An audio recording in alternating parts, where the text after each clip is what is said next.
입니다. 이 이야기는 제 친구가 운영하는 헬스장에서 벌어진 기이한 사건으로 공식적으로는 없었던 일이며 헬스장 관장인 친구와 저만 알고 있는 비밀스러운 실제 경험담입니다. 사건의 정확한 날짜와 장소는 친구의 영업 문제로 인해 구체적으로 밝힐 수는 없지만 이 이야기를 들으시면 그날의 섬뜩했던 순간이 생생하게 떠오르실 겁니다. 친구가 운영하는 헬스장은 24시간 운영되는 시스템으로 심야나 이른 새벽 시간에는 트레이너가 없는 경우가 많아 무인으로 운영되곤 했습니다. 일반 회원들은 하루 선거만 7일이 가능했지만 저는 친구 덕분에 회비 할인은 물론이고 하루에 몇 번이든 이용할 수 있었습니다. 그렇다고 제가 열혈 회차는 아니었기에 하루에 2번 이상 운동하는 일은 거의 없었습니다. 주로 제 일정에 맞춰서 아주 이른 새벽이라 자정을 넘길 시간에 헬스장을 이용했죠. 그날도 그런 날 중 하나였습니다.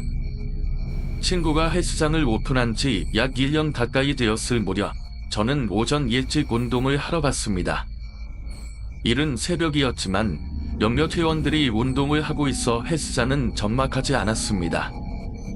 저는 헬스장 입구에 있는 개인 락커에서 운동화와 세면도구를 꺼내며 준비를 하고 있었죠. 그런데 그때 여자 락커 쪽에서 진유한 소리가 들리기 시작했습니다. 자물쇠를 딸그락딸그락 만지는 소리였는데 뭔가 열쇠를 못 찾아서 거벅거리는 느낌이 아니라 마치 장난처럼 반복적으로 자물쇠를 흔드는 소리였습니다. 뭔가 이상하다는 생각이 들어 고개를 살짝 내밀어 봤습니다. 그리고 그때 저는 한 여자를 보았습니다. 그녀의 얼굴은 지나치게 창백했고 마치 혈기가 하나도 없는 것처럼 보였습니다. 얼굴뿐만이 아니었습니다. 그녀의 손과 팔도 너무 하얗고 얇다 생기 없는 인형처럼 보였죠. 순간 소름이 돋았지만 오전 시간대라 헬스장에는 다른 사람들도 몇 명 있었고 저는 그게 귀신일 거라고는 전혀 생각하지 못했습니다. 단지 조금 이상한 여자라는 생각을 했을 뿐이었습니다. 그러나 시간이 지날수록 그 여자의 행동은 점점 더 기이해졌습니다. 문득 그 여자가 이상하다고 느낀 이유는 제가 운동을 끝내고 모든 걸 정리해 나가려던 순간에도 여전히 그 자물쇠를 만지작거리고 있었기 때문입니다. 보통 사람이 아니라는 생각이 들었지만 당시에는 그저 이상한 사람이라고 치부하며 헬스장을 떠났습니다. 특히 그날 오전에는 트레이너들도 보이지 않았고 함께 이야기할 사람도 없었기에 그냥 아무 일도 없었던 것처럼 일하러 돌아갔죠. 그로부터 며칠 동안 바쁜 일정을 소화하느라 헬스장에 가지 못했습니다. 그런데 이상하게도 자꾸 그 창백한 여자의 모습이 머릿속에 떠오르는 겁니다. 결국 3일 정도 지나고 나서 이번엔 무슨 일이 있어도 운동을 가야겠다고 마음먹었습니다. 하지만 일을 마무리하고 나니 이미 새벽 1시가 넘어가고 있었습니다. 참고로 저는 프리랜서라 작업 시간이 일정하지 않다 보니 이런 시간에 운동하러 가는 일도 흔했습니다. 그렇게 새벽 1시에 헬스장에 도착했습니다. 헬스장은 조용했고 웨이트 존과 스트레칭 존에는 아무도 없었습니다. 오늘은 나 혼자구나 하고 생각하며 개인 락커로 향했습니다. 그런데 그 순간 갑자기 온몸에 소름이 돋았습니다. 이유는 며칠 전에 봤던 그 여자가 그 새벽에도 똑같은 자리에서 자물쇠를 달그락거리고 있었기 때문입니다. 이번에는 그녀의 모습이 더욱 기이했습니다. 여전히 지나치게 창백한 얼굴이었는데 이번에는 거의 울상인 듯한 표정이었습니다. 무서운 와중에도 뭔가 불편해 보였기에 용기를 내어 뭐 도와드릴까요? 하고 조심스럽게 물어봤습니다. 그러자 그녀가 천천히 고개를 돌려 제 쪽을 바라봤습니다.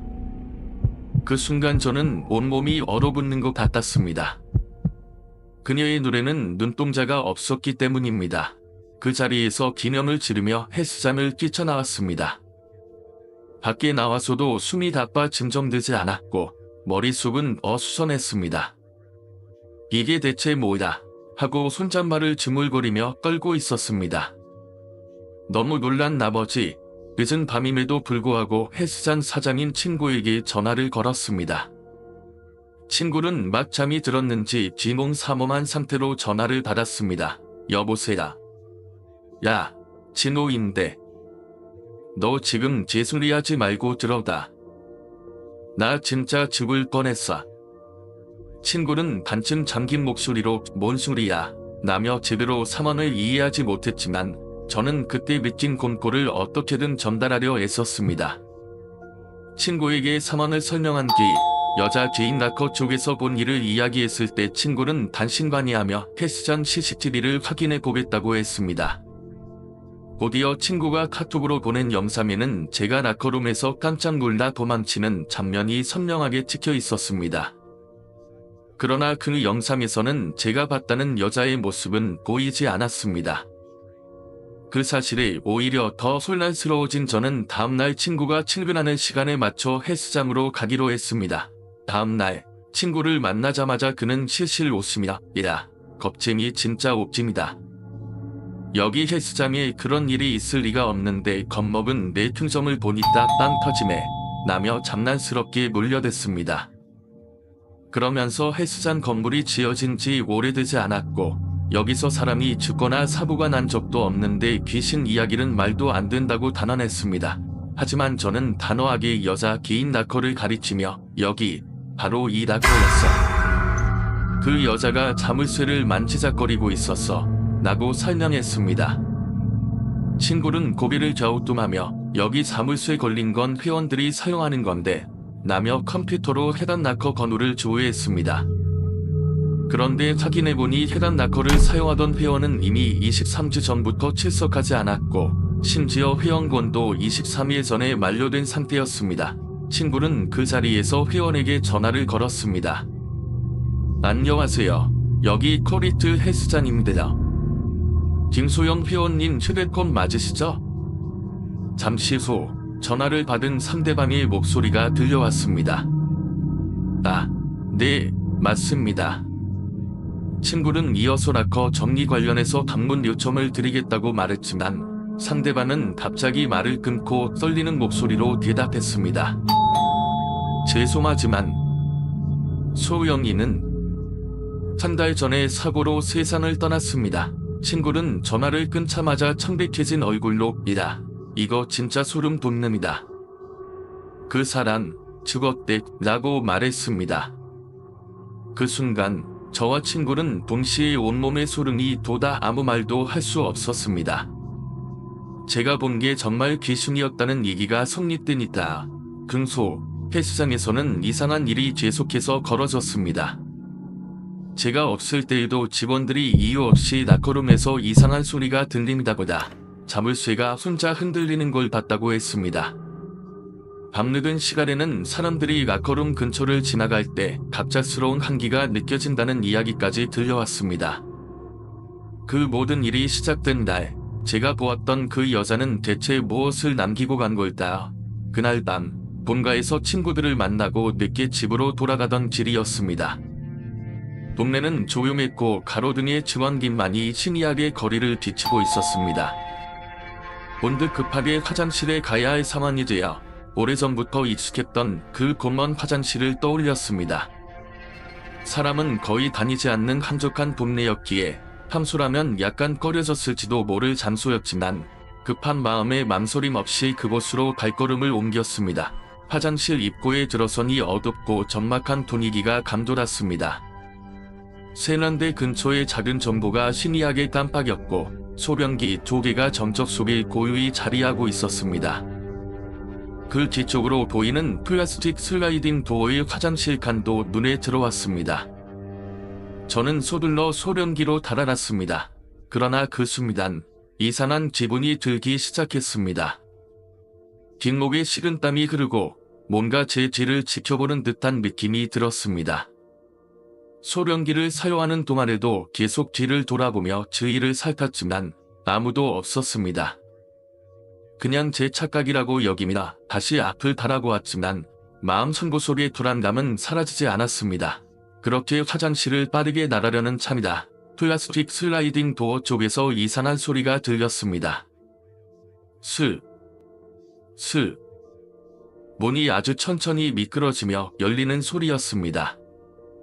저는 얼어붙은 듯 그 문을 바라보았습니다. 문틈 사이로 희미하게 무엇인가 움직이는 그림자가 보였습니다. 숨을 들이며 산걸음씩 뒤로 물러나는 저는 도저히 그 안을 확인할 용기가 나지 않았습니다. 마치 누군가가 안쪽에서 저를 바라보고 있는 것 같았지만 얼굴은커녕 형체조차 뚜렷이 보이지 않았습니다. 그리고 그 순간 귓가에 낮은 목소리가 속삭이는 듯 들렸습니다. 여기 있잖아. 저는 그 자리에서 소리를 지르며 화장실을 뛰쳐나왔습니다. 밖으로 나오니 차가운 밤 공기가 뺨을 때리며 겨우 현실로 돌아온 기분이 들었습니다. 심장이 터질 듯 뛰는 가슴을 진정시키며 뒤를 돌아보았지만 화장실 문은 그대로 닫혀 있었고 안에서 소리가 들리지 않았습니다. 그 후로 저는 그 공원 화장실 근처에도 가지 않기로 마음먹었습니다. 동네 어르신들 사이에서도 그 화장실에 대한 소문이 떠돌았다는 것을 뒤늦게 알게 되었죠. 누군가는 그곳에서 오래전 불미스러운 일이 있었다고 하고 누군가는 그 화장실에서 밤늦게 사람 아닌 것을 보았다고도 했습니다. 과연 제가 그날 본 것은 무엇이었을까? 단순한 착각이었을까? 아니면 정말 그곳에 무언가나 있었던 걸까? 지금도 그날의 기억은 제게 차마 잊혀지지 않는 공포로 남아 있습니다. 밤이 짙고 조용한 동네, 그 공원은 여전히 저를 불안하게 만들었습니다. 그때 당시 공원 화장실에 관한 소문은 제가 머무르던 곳에서 다시 한번 떠오르기 시작했습니다.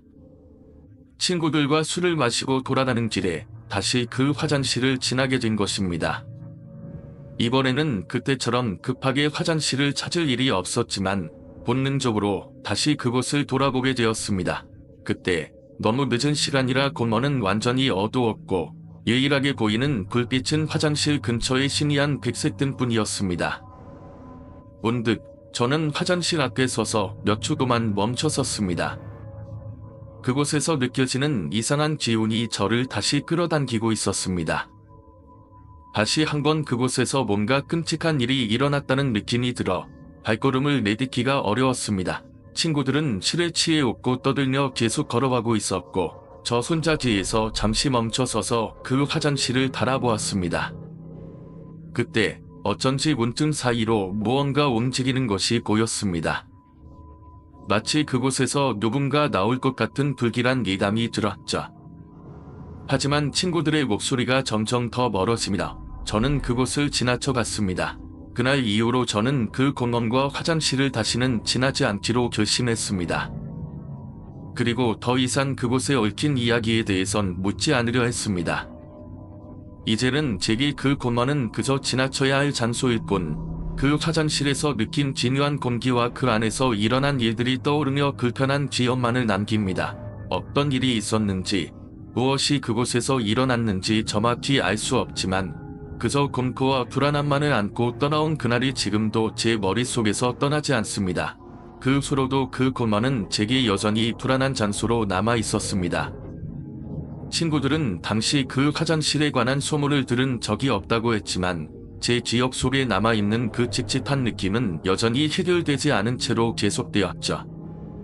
그날 밤 화장실을 지나칠 때의 그 불길한 기운은 여전히 제 뇌리에서 떠나지 않았고 종종 꿈에서 그 장소가 나타나곤 했습니다. 어느 날 다시 서울로 돌아온 제 친구 중 한 명이 그 공원 화장실에서 일어난 자살 사건에 대해 다시 이야기해 주었습니다.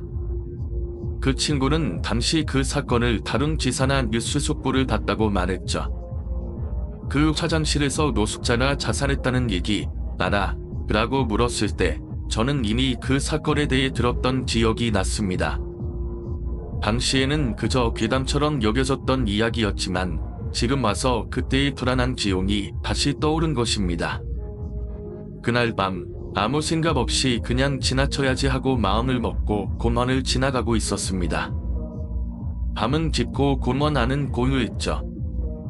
그런데 갑자기 화장실 앞에서 한 남자가 나오는 것이 보였습니다. 그때 제 시선이 그 남자에게 고정되었고 저도 모르게 발걸음을 멈췄습니다. 그는 아무 말 없이 저를 지나쳐봤고 그 순간 저는 그 사람의 얼굴을 제대로 볼 수 없었습니다. 그의 얼굴은 흐릿하고 어두운 그림자처럼 보였습니다. 그 모습은 마치 화장실에서 자살했던 남자와 비슷한 느낌을 주었습니다. 그 남자가 지나가고 나서 저는 다시 공원에서 벗어나야 한다는 본능적인 욕구에 이끌려 집으로 돌아갔습니다. 그날 이후 그 공원은 제게 더 이상 그저 동네의 공원이 아니었습니다. 어딘가 모르게 무언가가 끊임없이 숨겨져 있고 그곳을 지나칠 때마다 그 화장실에서 일어났던 일들이 머릿속을 맴돌았습니다. 시간이 흐르고 또 몇 년이 지나면서 그 화장실은 여전히 여기에 있다는 느낌이 들었습니다.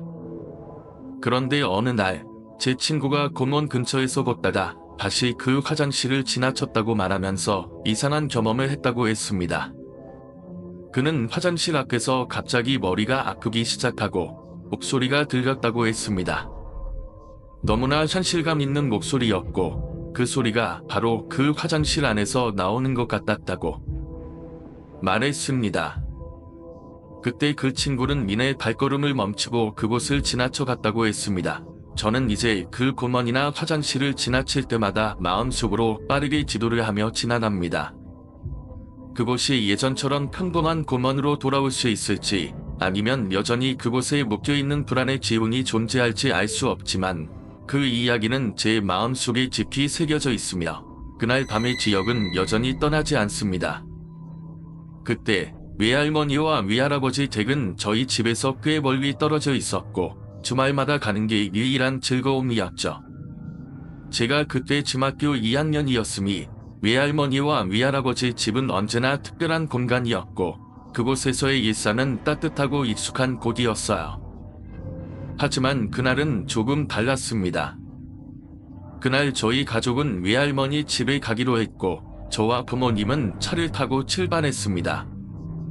그날 밤 외할머니와 외할아버지 집에서 자고 아침을 맞았을 때 이상한 기운이 느껴졌습니다. 외할머니는 평소에도 자주 혼자 계시던 분이었는데 그날은 왠지 분위기가 싸늘하게 느껴졌습니다. 외할머니와 외할아버지는 항상 차분한 성격이셨지만 그날따라 뭔가 어두운 기운이 흐르는 듯 했어요. 저와 고모님은 다소 불편한 기분을 떨쳐내려고 애썼지만 그때 그 집에서 뭔가 불길한 일이 일어날 거라는 느낌을 지울 수가 없었습니다. 아침을 먹고 나서 외할머니와 외할아버지가 모두 밖으로 나가셔서 잠시 혼자 있었는데 그 순간 외할머니가 다시 집에 들어오셨습니다. 그 표정은 이전과 달리 어딘가 담담한 듯한 느낌이었고 외할머니라 입을 열었습니다. 저녁에 집에 돌아오니 너무나 고요하고 이상했어요. 정말 무언가가 있던 것 같은 느낌이 들었어요. 그 말에 저는 어리둥절했죠. 외할머니는 그 당시 어떤 일도 없었던 것처럼 보였지만 그 말을 듣는 순간 뭔가 이상한 느낌을 떨쳐낼 수 없었습니다. 저희는 급히 외할머니와 외할아버지 집을 떠납니다. 그날 이후로도 그곳에서의 불안한 기운은 저희에게 깊게 남아 있었습니다. 그리고 시간이 지나고 나서야 그때 느꼈던 이상한 기울의 원인을 알게 되었습니다. 외할머니가 그날 집에 돌아왔을 때 무언가가 그 집에 있었다는 사실을 뒤늦게 알게 되었거든요. 그날 이후로 그 집은 저에게 두고두고 잊을 수 없는 기억이 되었고 외할머니와 외할아버지께서 돌아가신 후 그 집은 더 이상 저희 가족의 일상 속에서 존재하지 않게 되었습니다. 그때의 그 불길한 느낌은 지금도 여전히 제 마음속에 남아있고 그 집에 관한 이야기나 기억을 꺼낼 때마다 그 당시의 공포가 다시 떠오릅니다. 이미 많은 사람들이 모여 있었고 분위기는 매우 엄숙하고 차분했습니다. 저는 그때 중학생이라 그런지 주변 분위기에 잘 적응하지 못하고 어색한 기분을 느끼며 자리를 잡았죠. 부모님은 정신없이 장례 준비를 하시고 저도 친구들에게 연락을 하며 시간을 보내고 있었습니다. 하지만 그날 밤 장례식장에서 있었던 일은 제 기억 속에서 지울 수 없는 단한 인상을 남겼습니다. 장례식이 진행되는 동안 저는 가끔씩 외할머니를 떠올리곤 했습니다. 그런데 그날 밤 이상한 기운을 느꼈습니다. 장례식장이 조용해지자 기분이 묘하게 무겁고 불편한 느낌이 들기 시작했어요. 저는 화장실에 가기 위해 잠시 자리를 떠나려고 했는데 그때부터 불길한 일이 시작되었습니다. 화장실로 가는 길목에서 어느 순간 차가운 공기가 온몸을 감싸며 소름이 끼쳤습니다. 저는 다급히 화장실을 향해 걸어갔고 그 순간 한 번도 느껴본 적 없는 이상한 느낌이 들었어요. 마치 누군가 뒤에 있는 것 같았지만 돌아보면 아무도 없었습니다. 그럴 리 없다고 생각하며 화장실에 들어갔지만 이상하게도 문을 닫을 때마다 그 무거운 기운이 계속 따라오는 느낌이었죠. 그때부터 저희 시선은 계속해서 화장실 문 쪽을 향하고 있었습니다. 문이 흔들리거나 누군가가 들어오는 것도 아니었지만 마치 누군가 그 공간에 있다는 느낌이 강하게 들었어요. 소리도 없고 아무것도 보이지 않았지만 그 이상한 느낌을 떨칠 수가 없었습니다. 급히 화장실을 나서서 돌아오던 길도 마찬가지였습니다. 그날 밤 장례식장에서 느꼈던 이상한 기운은 그 이후로도 저에게 큰 영향을 미쳤습니다. 나중에 알게 된 바로는 외할머니가 돌아가신 그날, 바로 그 장례식장에서 한 여름밤의 바람과 함께 묘한 소리가 들렸다는 이야기도 있었고 저 역시 그곳에서 여러 번 다시 방문할 수 없게 되었습니다. 외할머니를 떠나보낸 그날, 그곳에서 겪은 일들은 여전히 제 머릿속에 선명하게 남아 있습니다. 장례식장으로 돌아가기로 결심했습니다. 걸어온 길을 다시 되돌아가던 중 저는 이상한 기분을 느끼기 시작했습니다. 혼자 걷고 있다는 사실이 더 이상 편안하게 느껴지지 않았고 점점 더 불안해졌습니다. 허허벌판 같은 길이 고요하고 적막하게 느껴졌고 아무리 걸어도 끝이 보이지 않는 것 같았습니다. 그런 순간 갑자기 뒤에서 발소리가 들리기 시작했어요. 처음에는 그저 바람에 떠도는 소리일 수도 있다고 생각했지만 발소리는 점점 더 가까워졌습니다. 순간적으로 길을 돌아보았지만 아무도 보이지 않았습니다. 저는 발걸음을 재촉하며 돌아갔고 그때부터 이상한 느낌이 계속해서 따라오는 것 같았습니다. 한참을 걷고 나서야 장례식장 앞에 다다랐을 때 저는 문득 이 모든 일이 불안과 긴장 때문에 생긴 상상일 뿐이라고 스스로를 달래고 있었어요. 그럴 수밖에 없었죠. 아무리 생각해도 그런 상황에서 누구도 저를 따라왔을 리가 없으니까요. 장례식장으로 돌아오니 어두운 방, 사람들은 모두 들어가 있었고 분위기는 여전히 조용하고 엄숙했습니다. 저는 그날 저녁 다른 사람들과는 다른 방식으로 그 자리에 앉아 있었습니다. 어머니는 여전히 슬퍼하셨고 아버지는 조용히 외할머니의 인종을 지리며 조용히 앉아 계셨죠. 그때 장례식장에서 들려오는 수많은 소리들이 마치 다른 세계의 소리처럼 느껴졌습니다. 그날 밤에 이른 시간이 지나면서도 계속 제 머릿속에서 떠나지 않았습니다. 외할머니를 떠나보낸 슬픔과 함께 그 불안한 느낌은 단순히 제 감정이었을까요? 아니면 그날 장례식장에서 느꼈던 어떤 다른 기운 때문이었을까요?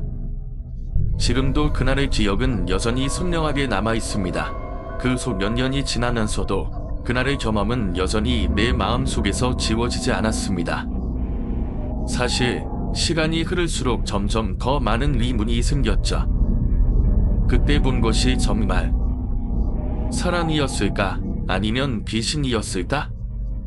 그날 이후로 나는 그 길을 다시는 가지 않았지만 그날의 소리와 얼굴은 나를 괴롭혔습니다.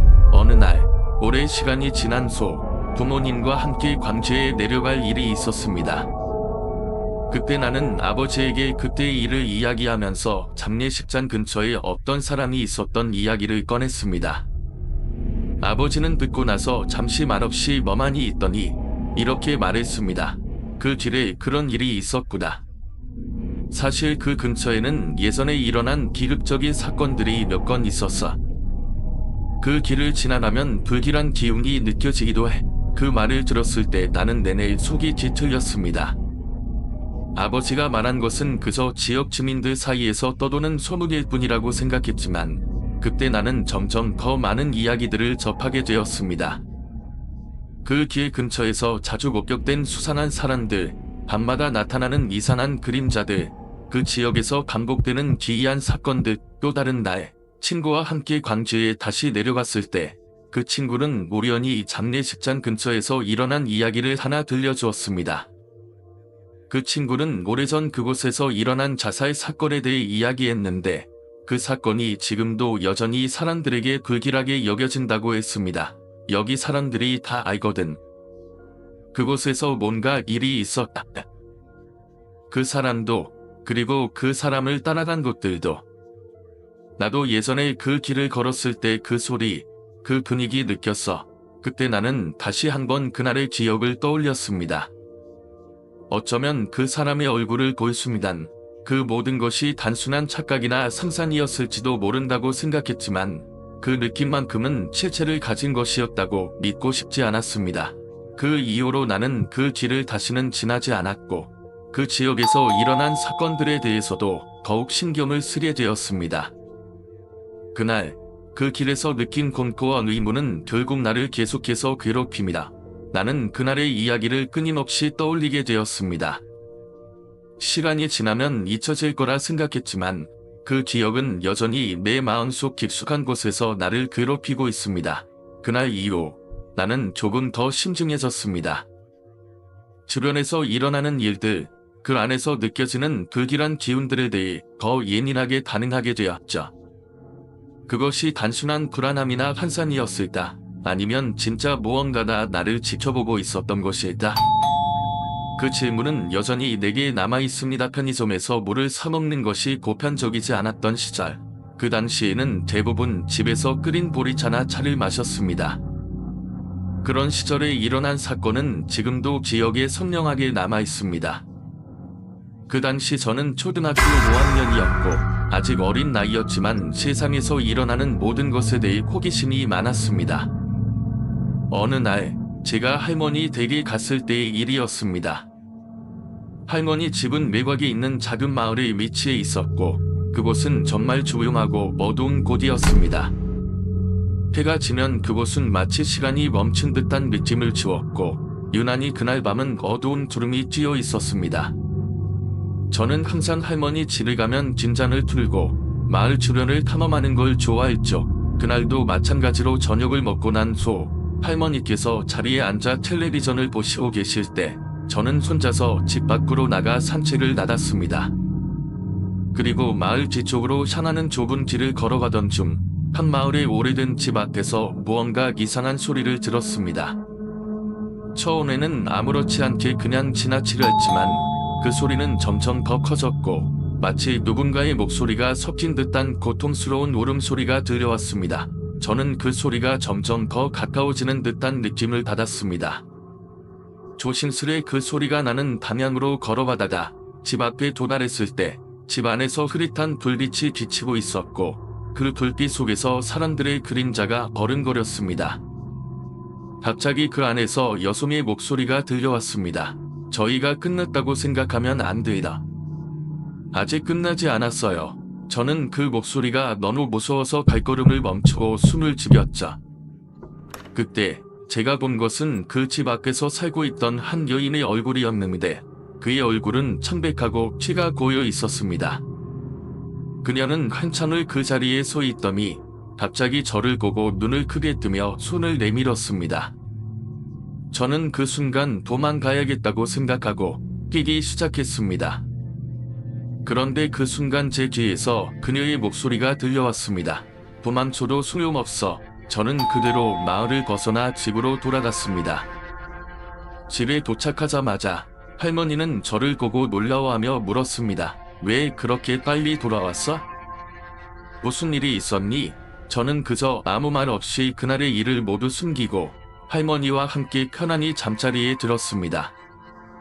그러나 그날 이후 그 집을 지나갈 때마다 그 여인의 얼굴이 떠오릅니다.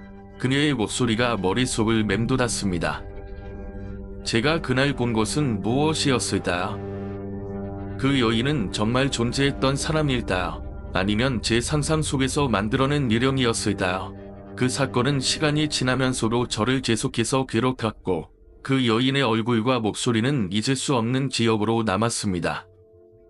그리고 저는 그 마을에서 다시는 혼자 밤에 나가지 않았습니다. 그날 이후 그곳을 지나갈 때마다 무언가가 제 뒤에서 따라오는 느낌을 받곤 했습니다. 그날 아침 아버지께서 집에 들어오신 모습을 보고 모두 깜짝 놀랐습니다.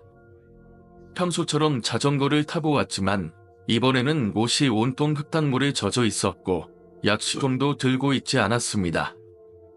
우리는 모두 걱정하며 물어봤습니다. 아빠, 어떻게 된 거야? 약수물은 왜 안 가져왔어? 그때 아버지께서는 입술을 굳게 다물고 말을 아끼시는 듯한 모습이었습니다. 여느 때처럼 힘들어 보였지만 그날은 더 지쳐 보였고 표정에서 뭔가 불안한 기분이 느껴졌습니다. 아버지께서 조용히 입을 열었죠. 그 산에서 이상한 걸 봤다. 뭐? 무슨 말씀이세요? 어머니와 저는 고개를 갸우뚱하며 아버지를 바라보았습니다. 그날 아침 아버지께서 산에서 겪으신 일이었습니다. 약수터 근처까지 올라갔을 때 이상한 기운을 느끼기 시작하셨다고 했습니다. 그곳은 한참을 올라가야 도달할 수 있는 외진 곳이었는데 아버지께서는 산중턱에서 갑자기 들려오는 소리에 발걸음을 멈추셨다고 합니다. 처음에는 바람에 흔들리는 나무 소리나 동물의 소리일 것이라고 생각했지만 그 소리는 점점 더 가까워지고 이상하게도 사람의 목소리처럼 들리기 시작했죠. 그때 내가 정말 귀신을 본 건 아니겠지? 아버지께서 그렇게 말하시며 고개를 숙이셨습니다. 그는 그 순간 본 것에 대해 너무나 담담하고 혼란스러워 보였어. 목소리는 점점 선명해졌고 아버지는 그 소리를 따라갔다고 했습니다. 그런데 그곳에서 마주친 건 사람이 아니다. 뭔가 차갑고 음산한 분위기의 존재였다고 했습니다. 아버지는 근수로 매우 빠르게 산을 내려왔고 그날부터 그 산을 더 이상 가지 않으셨습니다. 아버지가 겪은 일은 그때부터 우리 가족 모두에게 큰 영향을 미쳤습니다. 그날 이후로 아버지는 자전거를 타지 않으셨고 더 이상 산을 오르지 않으셨습니다. 또한 그날 일어난 일에 대해 아무에게도 자세히 말하지 않으셨습니다. 그날 이후로 아버지의 기운이 더욱 바뀌었고 저희 가족도 그 사건에 대해 아무 말도 하지 않았습니다. 하지만 그 사건은 분명히 저희에게 깊은 인상을 남겼고 그 이후로는 마을 사람들 사이에서 그 산 근처에서 일어난 기이한 일들에 대한 이야기가 돌기 시작했습니다. 누구도 그곳에 가려고 하지 않았고 그 산은 점차 사람들이 피하는 곳이 되었습니다. 아버지가 겪은 일은 결국 우리 모두에게 잊을 수 없는 기억으로 남았습니다. 혹시 그날 아버지가 본 것이 진짜 일연이었을까? 아니면 자연의 이상한 현상이었을까? 그 후로 우리는 그 산에 대해 이야기하는 것을 피하게 되었고 그곳의 이상한 이야기들은 차츰 잊혀졌습니다. 하지만 여전히 그때의 아버지의 그 전과 그의 말이 떠오를 때면 저도 모르게 소름이 돋곤 합니다. 아버지는 그 상황에서 정말 혼란스러워 보였다고 했습니다. 그 여자는 비가 내리는 산속에서 마치 아무렇지 않은 듯이 기어다니고 있었습니다. 그 모습을 보고 아버지는 멈칫할 수밖에 없었고 다리가 떨리기 시작했죠.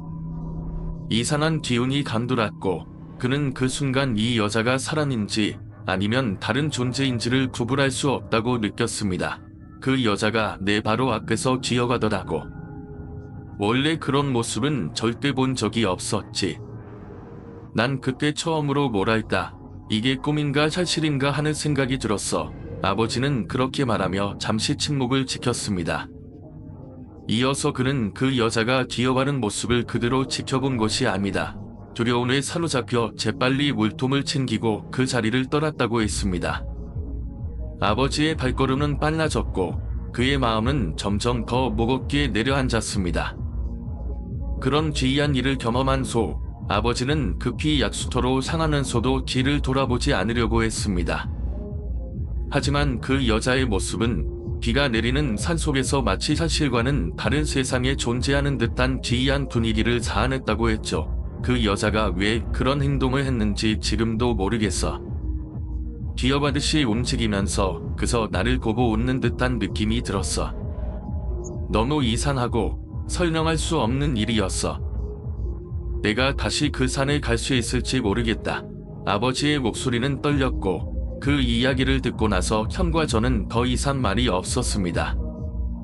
그날 아버지가 겪은 일은 단순한 사고나 실수로 설명할 수 없는 일이었고 우리는 그날 이후로 그 산을 다시 가는 일이 없었습니다. 아버지의 평소 모습과는 전혀 다른 너무나 무서운 경험이었던 것입니다. 시간이 지나면서 그 산은 점점 더 이상한 이야기들로 둘러싸였고 지역 사람들 사이에서도 그곳에서 일어나는 기이한 일들에 대한 소문이 커지기 시작했습니다. 아버지가 겪은 일이 결국은 그 산에 대한 두려움을 증폭시키고 우리는 그곳을 피하게 되었죠.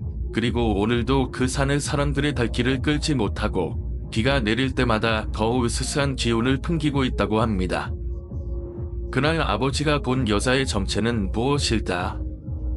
지금도 우리는 그날의 기억을 가슴속에 간직한 채 그 산에 대한 이야기를 듣지 않으려 애쓰고 있습니다. 이 이야기는 그 당시 많은 이들에게 익숙했던 PC방의 분위기를 잘 나타내는 듯합니다. 아마 그 시절의 PC방은 지금과는 다른 느낌이었겠죠.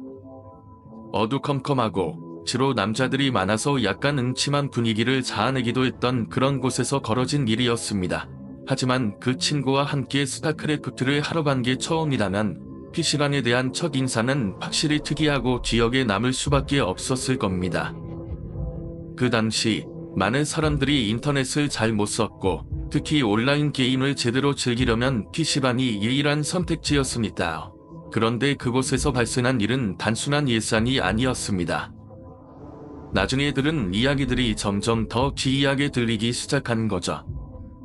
이런 사망은 그 당시에는 너무나 흔히 일어날 수 있었던 일이었지만 시간이 지나고 나서 돌이켜보면 그게 어떻게 설명될 수 있는지 무엇이 진짜였는지 알 수 없게 만듭니다.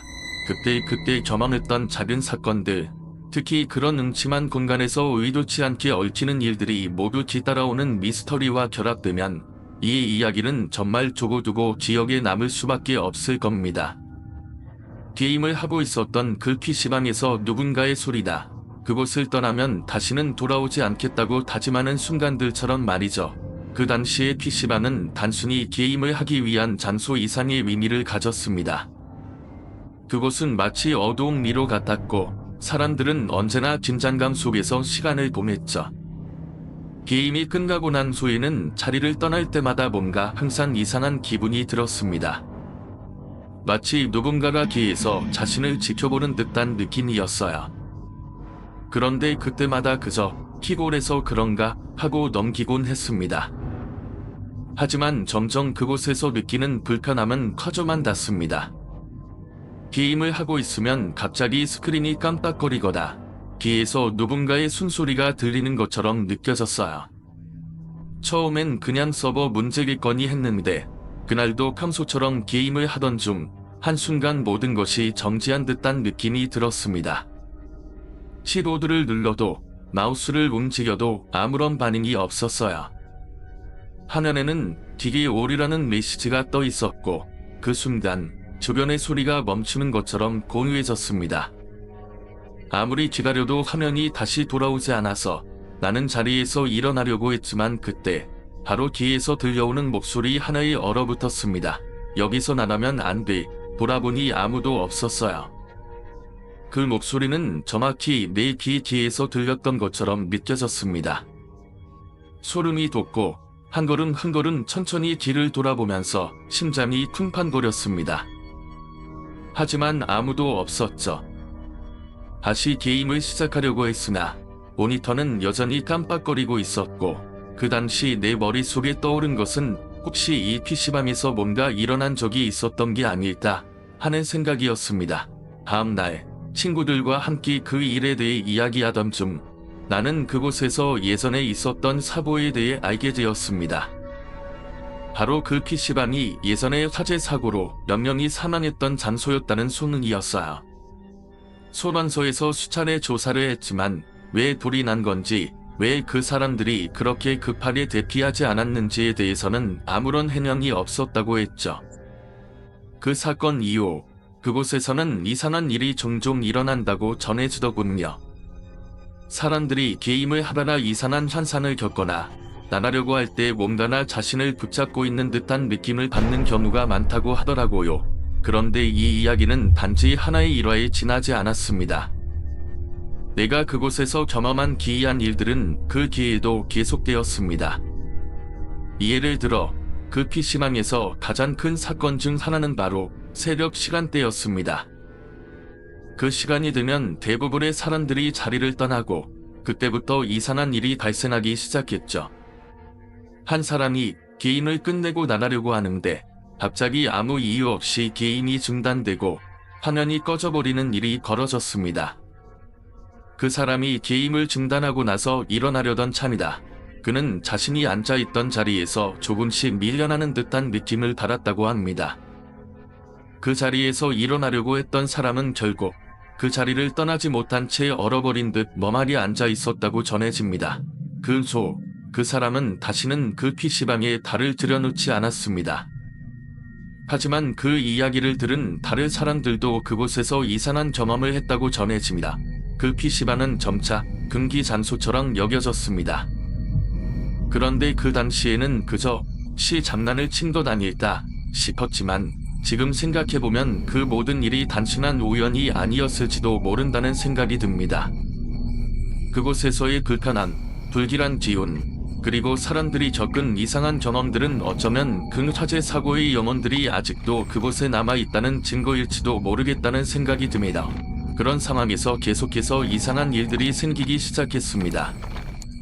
화장실 문을 여닫는 소리가 전혀 나지 않았는데 순간적으로 뭔가 이상한 느낌이 들었습니다. 그 소리가 들리지 않는다고 해서 아무것도 없는 건 아니었죠. 화장실 안은 조용했지만 어쩐지 누군가 자신을 지켜보는 듯한 느낌이 계속 머릿속에서 맴돌았어요. 내가 그렇게 놀고 있던 그 시간대에 아무도 없는 것 같은 그곳에선 도대체 무엇이 있는 걸까 싶었습니다. 갑자기 등 뒤에서 퉁 하는 소리가 들리면서 나는 벌떡 일어나 돌아봤습니다. 그러나 화장실에는 아무도 없었고 그 소리 역시 불안하게 끝이 나버렸습니다. 순간적으로 제 몸은 얼어붙은 것처럼 움직이지 않았고 계속해서 그 이상한 소리가 반복될까봐 무서웠습니다. 그런 불길한 느낌이 계속해서 나를 압박했지만 나는 또 화장실을 나와서 친구들에게 돌아가기로 했습니다. 돌아가려고 하는데 그때 갑자기 복도에서 소리가 들려왔습니다. 저기요, 그쪽에 계신 분, 소리의 출처를 찾기 위해 걸음을 멈추고 귀를 기울였으나 아무것도 보이지 않았습니다. 내가 그런 소리에 민감해져서 그렇게 느낀 건가 싶기도 했지만 그때 또 다른 소리가 내 귀에서 들렸습니다. 귀를 돌아보지 마세요. 순간 나는 돌려보지 않으려 했으나 아무래도 저도 모르게 고개가 돌아가게 되었습니다. 그곳에 있던 아저씨가 그렇게 가림막에 숨어 모니터만 보고 있었던 그 모습이 아찔하게 떠올랐습니다. 그 순간 그 자리에 있던 모든 것이 갑자기 뒤틀리는 듯한 느낌이 들었습니다. 아저씨가 전혀 움직이지 않았다는 점, 그가 어떤 화면을 보고 있었는지조차 전혀 알 수 없다는 점이 이상하게 다가왔습니다. 그 후, 그 아저씨와는 눈도 마주쳤던 적이 있었고 그럴 때마다 갑자기 불쾌한 기운이 퍼지는 듯한 기분이었죠. 그때 이후로 PC방에서 그 아저씨를 볼 때마다 가슴이 덜컥 내려앉는 기분이 들었습니다. 하지만 그날의 그 사건이 계속 떠오릅니다. 나는 그때마다 불편한 감정을 느끼게 되었고 다른 이들이 그 아저씨가 하는 일을 보거나 알게 된다면 그도 미칠 사람처럼 취급될 수 있겠다고 생각했습니다.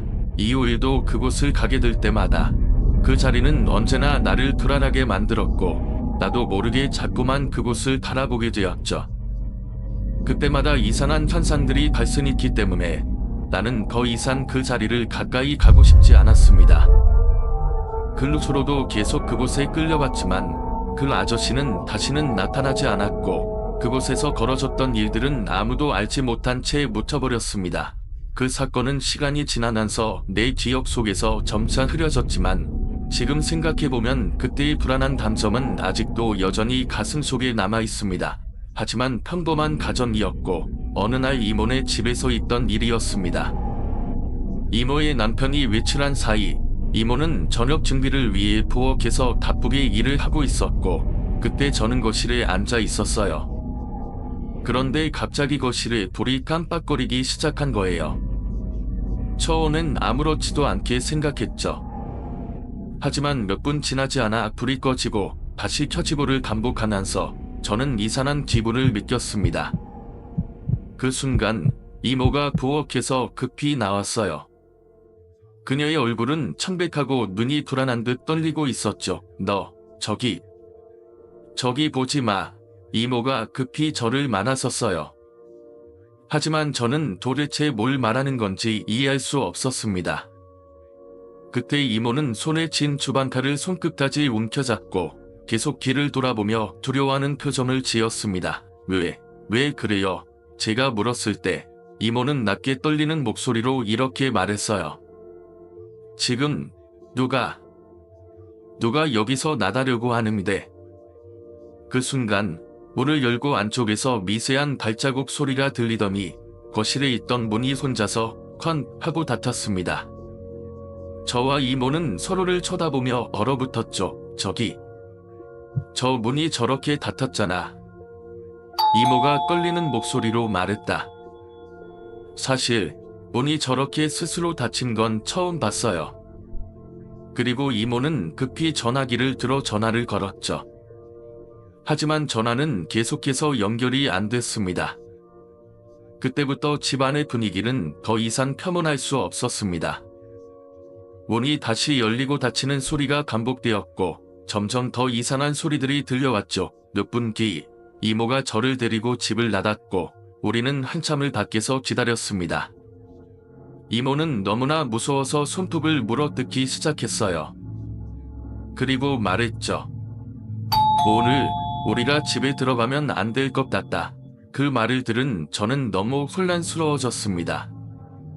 집에 돌아가면 무슨 일이 일어날지 몰랐기 때문에 이모와 함께 결국 이모 집 근처에 있는 친구 집에서 하룻밤을 보내기로 했어요. 그날 밤 우리는 계속해서 그 집에서 들은 소리들을 떠올리며 이야기했죠. 이모는 이 집에 무언가 있다는 느낌이 들어 라고 말하며 떨렸어요. 그리고 그날 이후로 그 집에 가는 것을 아예 취하게 되었고 그 집에는 다시는 발을 들여놓지 않았습니다. 그 집은 이제 아무도 살지 않게 되었고 그 집 근처에는 아무도 가지 않게 되었죠. 그렇게 시간이 흐른 후 이모와 저는 다시 한번 그 집에 가봤지만 그 집은 완전히 dam치된 상태였어요. 아무도 살지 않았고 그 집의 내부는 더 이상 우리가 알던 모습이 아니었습니다. 마치 그 집이 시간 속에 갇혀있는 듯한 느낌이 들었죠. 이모는 그 집을 떠난 이후로 그런 불안한 경험을 계속 떠올리며 살게 되었습니다.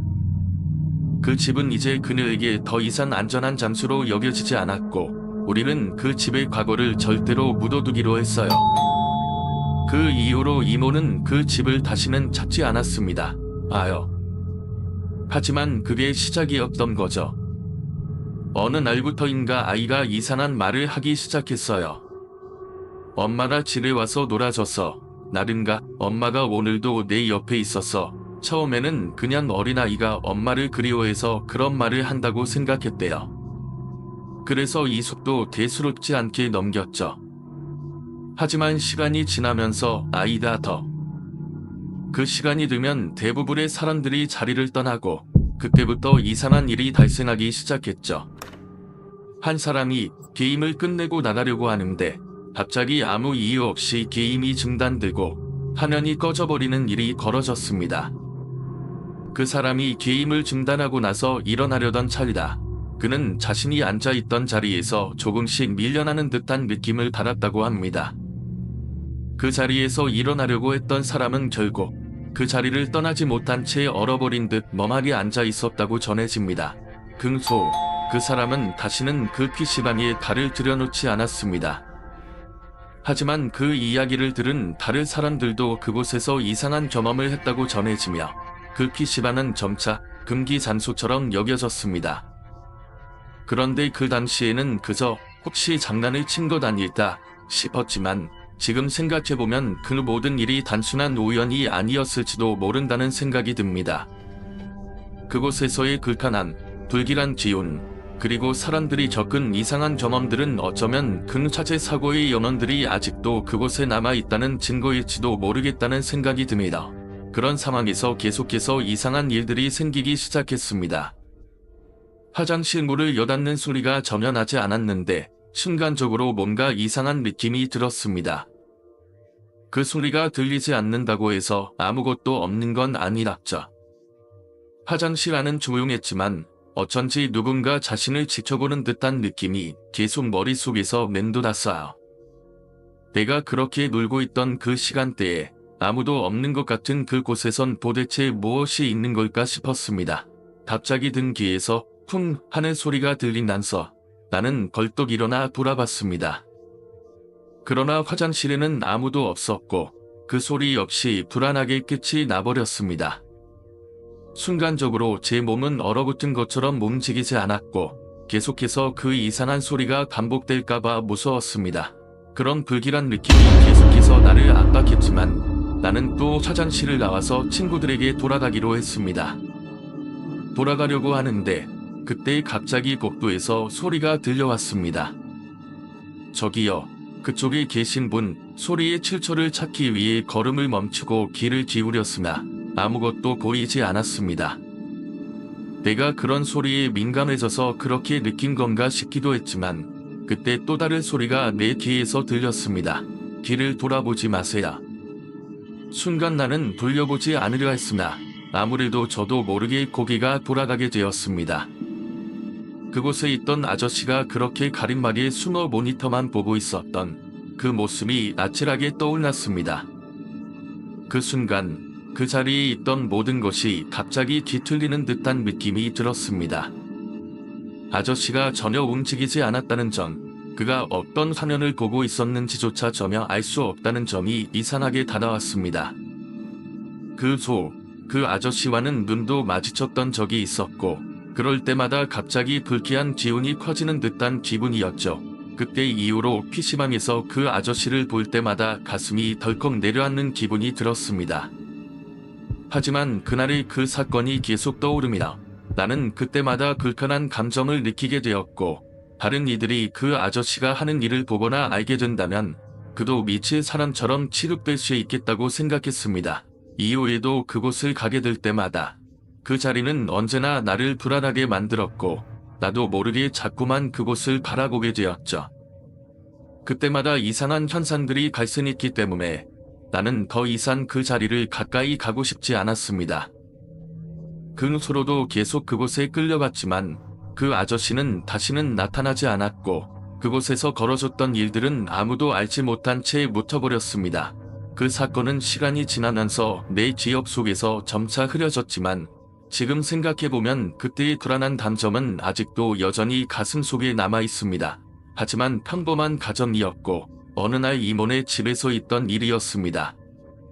이모의 남편이 외출한 사이 이모는 저녁 준비를 위해 부엌에서 바쁘게 일을 하고 있었고 그때 저는 거실에 앉아 있었어요.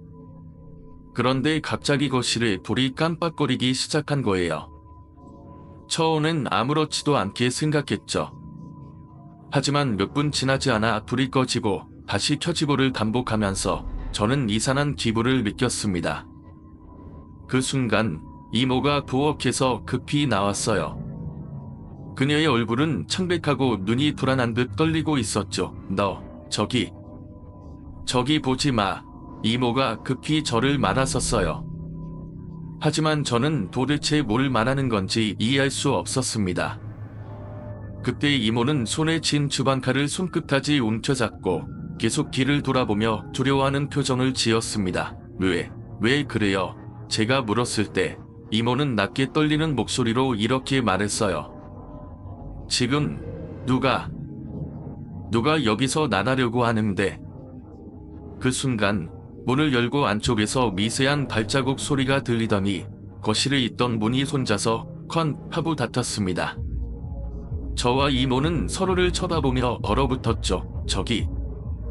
저 문이 저렇게 닫혔잖아. 이모가 떨리는 목소리로 말했다. 사실 문이 저렇게 스스로 닫힌 건 처음 봤어요. 그리고 이모는 급히 전화기를 들어 전화를 걸었죠. 하지만 전화는 계속해서 연결이 안 됐습니다. 그때부터 집안의 분위기는 더 이상 평온할 수 없었습니다.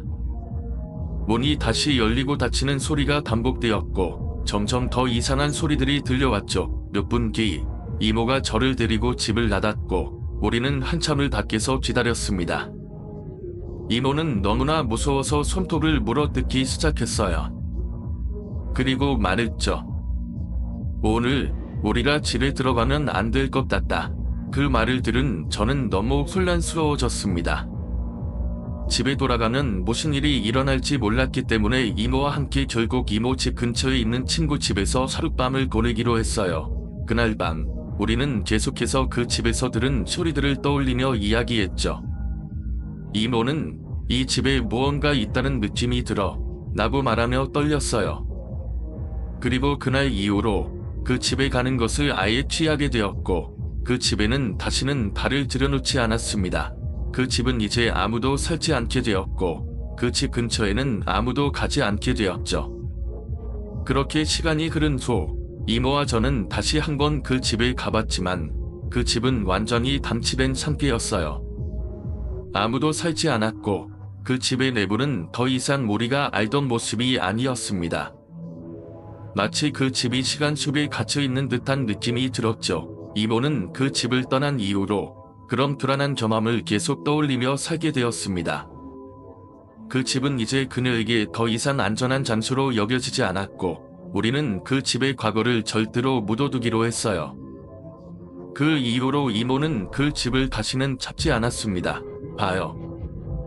하지만 그게 시작이었던 거죠. 어느 날부터인가 아이가 이상한 말을 하기 시작했어요.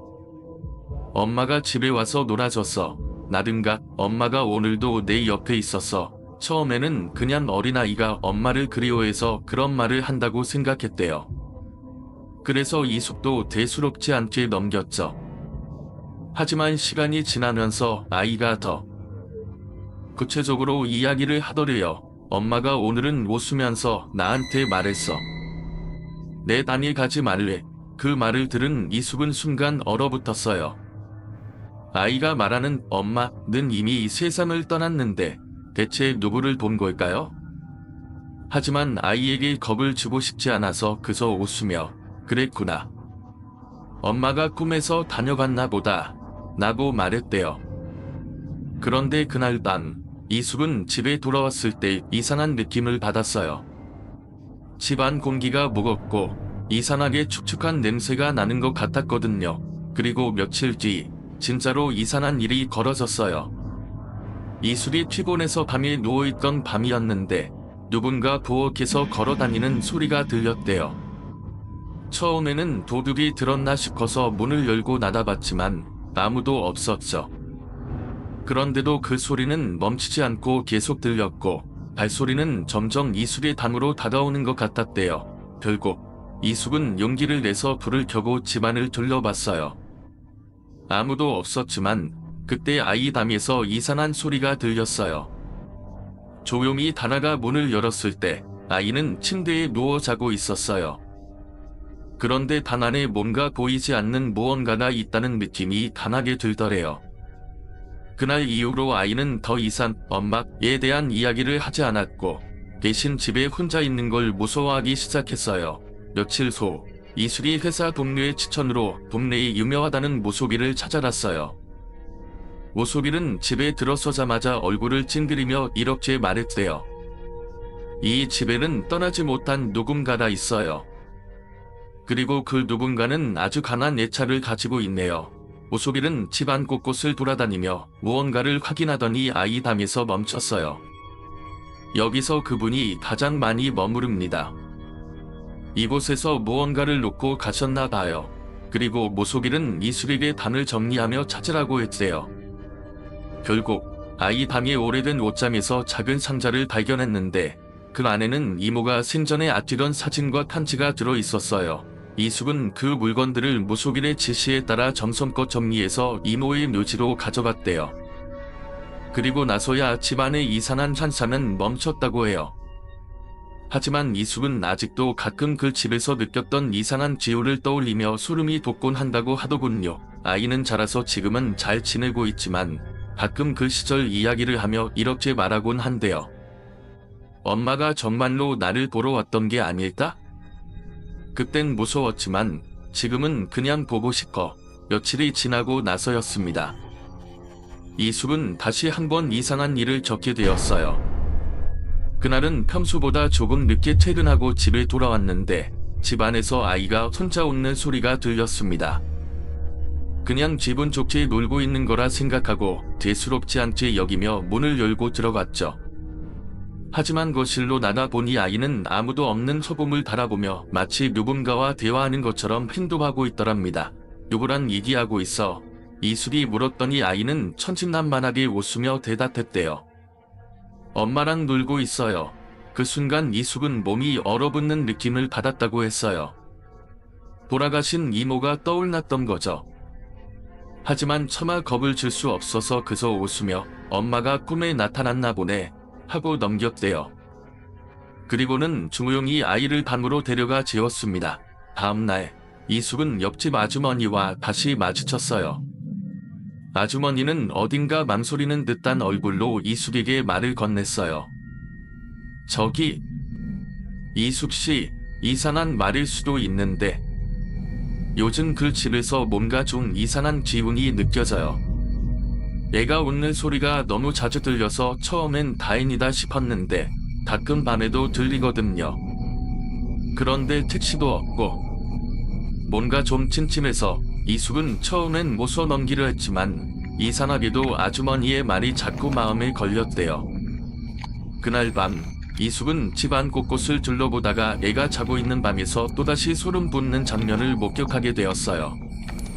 아이는 자는 것처럼 보였지만 창가 쪽으로 고개를 돌리고 손을 흔들고 있었던 거예요.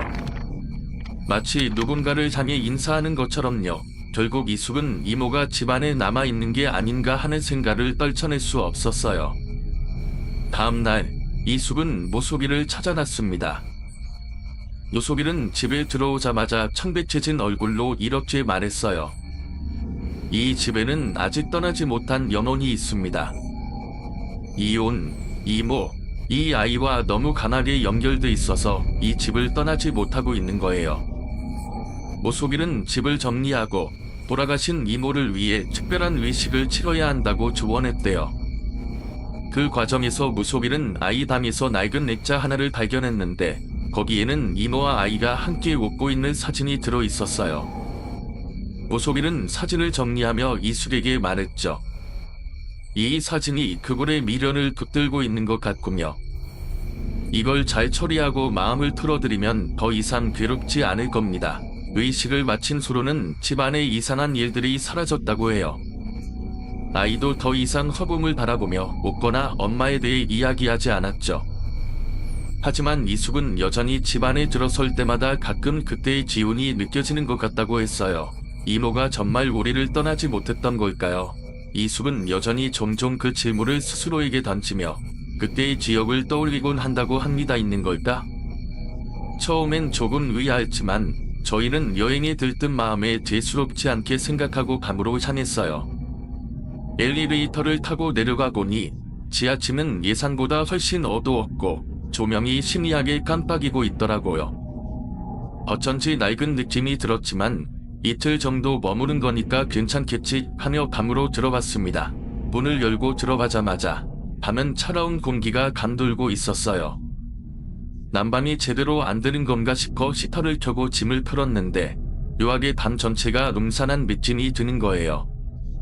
벽에는 누군가 흙 묻은 손으로 문질렀던 자국처럼 보이는 흔적이 있었고 욕실에서도 물비린내 같은 이상한 냄새가 났습니다.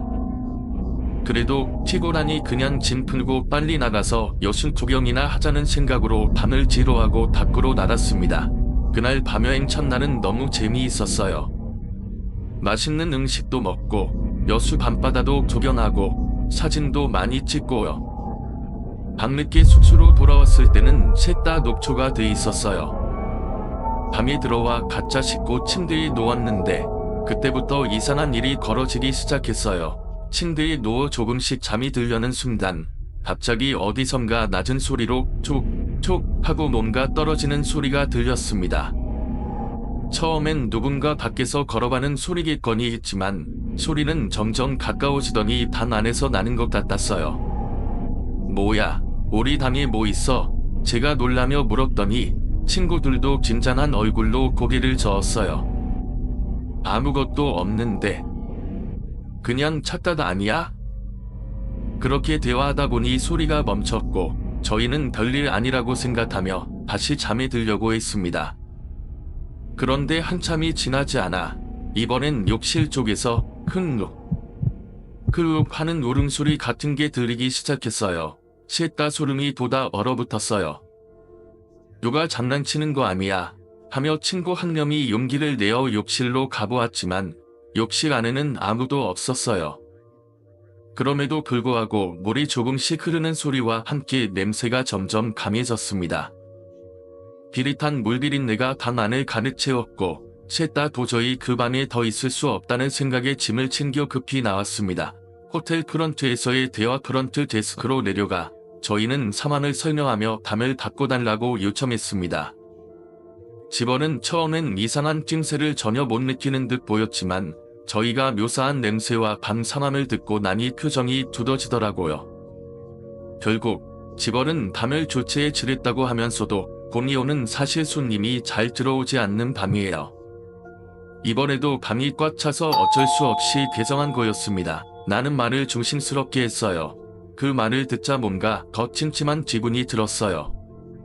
결국 그날 밤 저희는 담을 옮겨 조금 더 나은 환경에서 잠들었지만 그 공이오 강에서의 경험은 잊히지 않았습니다. 에필로그 여행을 마치고 서울로 돌아온 뒤 저는 이상한 호기심에 그 호텔에 대해 검색해 보았습니다. 그리고 충격적인 사실을 알게 되었어요. 그 호텔의 지하층은 과거에 다른 용도로 사용되었는데 공이오는 누군가 사고로 사망했던 밤이었던 거예요. 더구나 그곳에 묵었던 사람들 사이에서 유사한 괴담이 퍼져 있었습니다. 울음소리와 이상한 냄새는 단골 이야기였고 한 손님은 그 밤에서 새벽에 누군가 침대 밑에서 기어 나오는 걸 보았다는 소리까지 남겼더라고요. 그 이후로 저는 아무리 여행이 즐거워도 가격만 보고 숙소를 선택하는 일은 절대 하지 않게 되었습니다. 혹시 여러분도 낯선 곳에서 뭔가 이상한 기분이 느껴진다면 무조건 직감을 따르세요. 그건 단순한 기분 탓이 아닐 수도 있습니다. 화장을 하고 있었어요. 그런데 갑자기 복도 쪽에서 뚝뚝뚝 문을 두드리는 소리가 들리는 거예요. 처음엔 동료 중 한 명이 장난치는 건가 싶었지만 방 안에 있는 친구들 모두 그 소리를 듣고 멈칫했어요. 누구야? 문 좀 열어볼까? 제가 조심스럽게 묻자 한 친구가 이 시간에 누가 우리 방을 두드려? 라며 조금 겁먹은 표정을 지었어요. 아무도 문을 열지 않고 가만히 있었는데 한참 동안 문 두드리는 소리가 계속 이어졌어요. 그러다가 갑자기 소리가 멈췄어요. 하지만 복도에서 누군가 낮게 오물거리는 소리가 들리기 시작했어요. 마치 어떤 단어를 징얼거리며 방 앞을 서성이는 사람처럼요. 셋 다 소름이 돋아 말도 제대로 못하고 서로 눈치만 보며 가만히 있었어요. 이상한 흔적. 결국 용기를 낸 친구가 현관문으로 가서 문 구멍으로 바깥을 확인했어요. 그런데 복도에는 아무도 없더랍니다. 아무도 없어. 친구가 놀란 목소리로 말했지만 기분이 찝찝해서 문을 열어볼 용기가 나진 않았어요. 그러다 문 근처 바닥을 보니 마치 젖은 발자국 같은 자국이 여기저기 찍혀있는 게 보였어요. 발자국은 방 앞에서 시작해 복도 끝까지 이어져 있었고 바닥이 젖은 것처럼 물기가 번져 있더라고요. 셋 다 이게 도대체 뭐냐고 당황해서 난리를 쳤지만 일단 여행 마지막 날이었기 때문에 그곳을 빨리 떠나자는 마음이 컸어요. 대충 짐을 챙기고 프런트에 가서 방 상태에 대해 불평을 하려고 했지만 묘하게 주저하게 되더라고요. 마치 그 이야기를 하면 안 되는 것 같은 이상한 기분이 들었어요. 떠난 후에 찝찝한 결국 프런트에서 아무 말도 하지 않은 채 호텔을 떠났어요. 여수에서의 마지막 여행을 억지로 즐기려고 했지만 머릿속엔 자꾸만 그 복도에서 들린 소리와 젖은 발자국이 떠올랐습니다. 서울로 돌아온 뒤에도 친구들과 이 이야기를 할 때마다 서로 의문스러워했어요. 특히 왜 복도에서 그 많은 발자국 소리와 웅얼거리는 소리가 들렸는지, 그리고 그것이 왜 아무런 흔적도 남기지 않았는지 말이에요. 며칠 후 저는 그 호텔에 대해 다시 한번 인터넷에서 검색을 해보게 됐어요. 그러다 깜짝 놀랄 만한 사실을 발견했습니다. 그 호텔은 오래전 복도에서 단체 사고가 있었던 장소였고 특히 지하층은 사건이 일어난 제후구역으로 불리며 지역 주민들 사이에서 소문이 자자한 곳이었더라고요.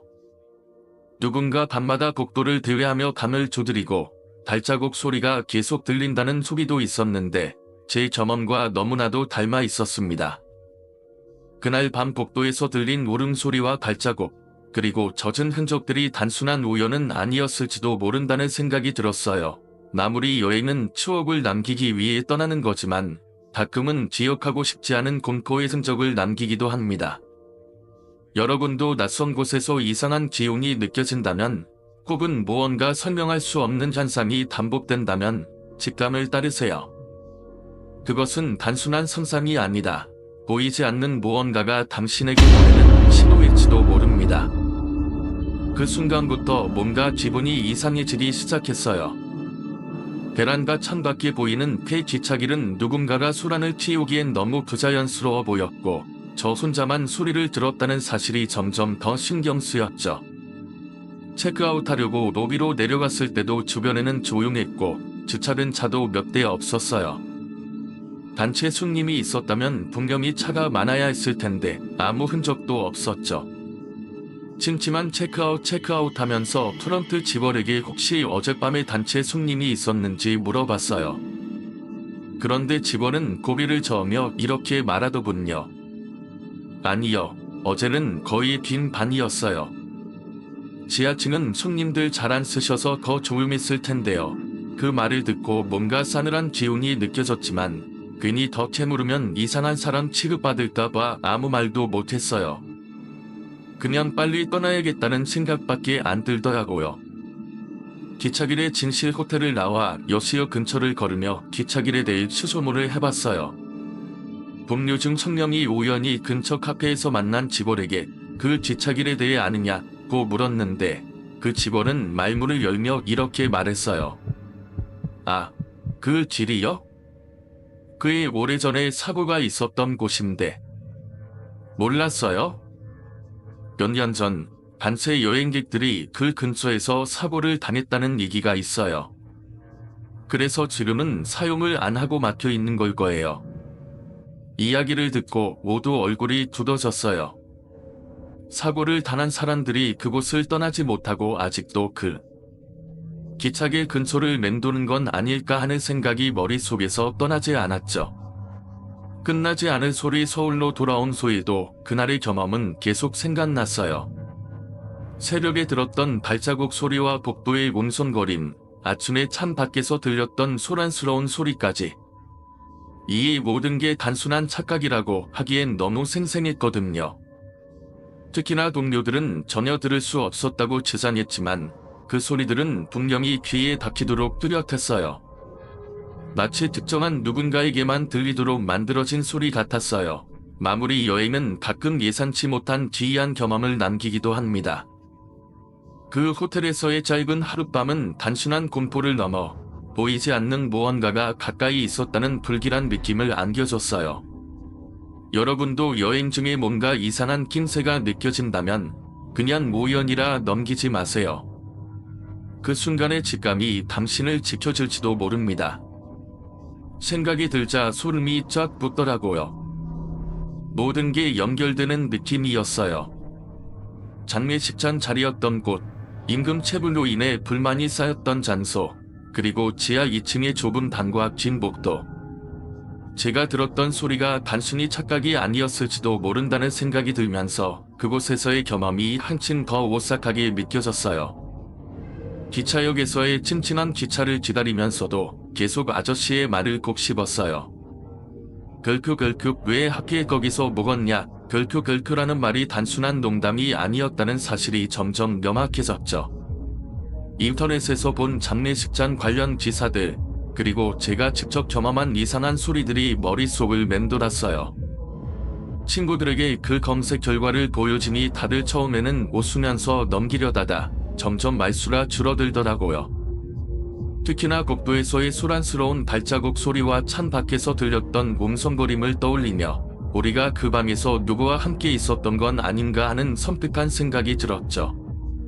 끝나지 않는 의문 서울로 돌아와서도 그날의 일이 계속 떠올랐어요. 친구들과 이야기를 나눌 때마다 우리가 들었던 소리와 호텔의 과거에 대해 더 알아보고 싶다는 생각이 들었지만 한편으론 괜히 더 깊게 타보들면 좋지 않은 일이 생길 것 같아서 일부러 잊으려고도 했어요. 그러나 그날의 경험은 제게 또렷하게 남아있어요. 그 방에선 분명 우리가 눈으로 보지 못했던 무언가가 존재했을지도 모른다는 생각이요. 조용한 경고 여행은 새로운 경험을 선사하지만 때로는 과거와 얽힌 보이지 않는 흔적을 마주하게 되기도 합니다. 여러분도 낯선 곳에서 느껴지는 작은 위화감이나 불길한 징후를 무시하지 마세요. 그것은 어쩌면 여러분에게 보내는 조용한 경고일지도 모릅니다. 다음 여행에서 여러분은 무엇을 마주하게 될지 결코 장담할 수 없으니까요. 그 이야기를 듣고 나서 정말 섬뜩한 기분이 들었어요. 로드리로 호텔의 과거를 살펴보면서 공사 중인 장면이 찍혀있는 것도 충격이었지만 건물이 불러 처리된 상태라는 사실은 더 큰 의문을 자아냈죠. 특히 군사 기지나 보안이 치료한 장소도 아닌데 왜 특정 시점의 로드리에서만 불러 처리가 되어 있는지 이해가 가지 않았어요. 이스터리안 불러 처리 로드리로 과거를 돌아보는 동안 2016년부터의 모습은 어느 정도 확인할 수 있었는데 2012년경의 장면에서 건물이 완전히 불러 처리되어 있었어요. 이게 단순히 기술적인 오류일 수도 있겠지만 장례식장이 있던 시절이라 더 의미심장하게 믿겨졌죠. 숙소 운영자가 이후에 요청해서 불러 처리를 했을 가능성도 생각해봤지만 장례식장이었을 당시의 모습까지 불러 처리된 것을 보면 그 이상의 이유가 있지 않을까 하는 의심이 들었어요.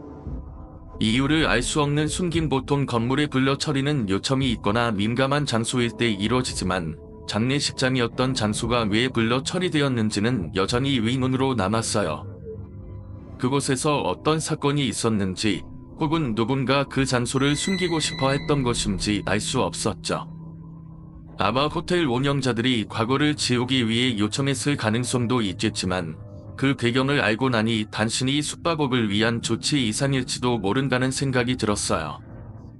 납득할 수 없는 연결고리. 혹시라도 장례식장의 존재나 그곳에서의 일들에 대해 누군가 알게 될까 두려워 불러 처리를 요청했다면 과거를 덮으려는 행위 자체가 더 많은 상상과 의심을 불러일으킬 뿐이에요.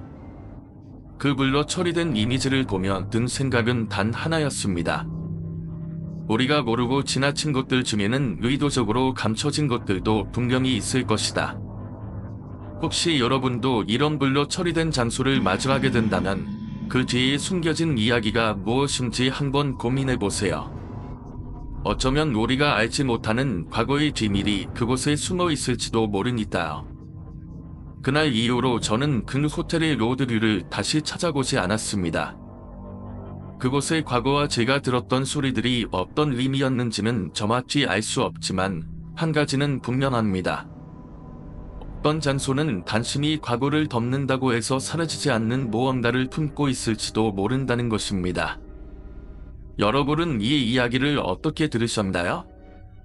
혹시 저와 비슷한 경험을 하신 적이 있으십니까? 아래 댓글로 여러분의 생각이나 추측을 남겨주세요. 여러분의 다양한 의견을 함께 나누고 싶습니다. 이 이야기가 흥미로우셨다면 좋아요와 구독 버튼을 눌러주세요. 그리고 친구들에게 이 영상을 공유하는 것도 잊지 마세요. 앞으로도 더 많은 소름 돋는 이야기와 함께 찾아뵙겠습니다. 지금까지 글큐글큐 채널 이름 글큐글큐이었습니다. 다음에 더 오싹한 이야기로 찾아뵐게요. 감사합니다.